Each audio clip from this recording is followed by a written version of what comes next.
Delivery झाली की अनेक न्यू मॉम्सचा एकच प्रश्न असतो, तो म्हणजे वेट कधी कमी करू, डाएट केव्हापासून सुरू करू आणि एक्सरसाइज केव्हा केलं तर चालेल. या सर्व प्रश्नांची उत्तर आपण जाणून घेऊया. सर्वात आधी एक गोष्ट लक्षात घ्या की डिलिव्हरी नंतर तुमच्या शरीराला रिकव्हरीसाठी वेळ द्यावा लागतो. त्यामुळे लगेच डाएटचा विचार करण्यापेक्षा हेल्दी रिकव्हरीवर जास्त लक्ष द्या. डाएट म्हणजे कमी खाणं नाही.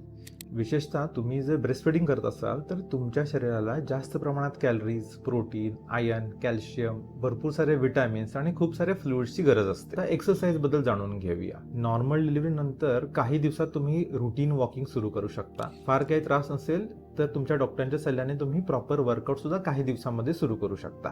पण सिझेरियन सेक्शन झाल्यानंतर तुमच्या शरीराला रिकव्हरीसाठी भरपूर वेळ द्यावा लागतो. त्यामुळे कमीत कमी 6 आठवड्यापर्यंत एक्सरसाइजचा विचार करू नका. 6 आठवड्यानंतर तुमच्या गायनेकॉलॉजिस्टचा सल्ला घ्या, चेकअप करून घ्या आणि त्यांच्या सल्ल्याने एक्सरसाइज जरूर सुरू करू शकता. पेन किंवा वीकनेस जाणवत असेल तर जरूर विश्रांती घ्या आणि तुमच्या डॉक्टरांच्या सल्ल्याने तुमचा प्रवास पुढे चालू ठेवा. धन्यवाद.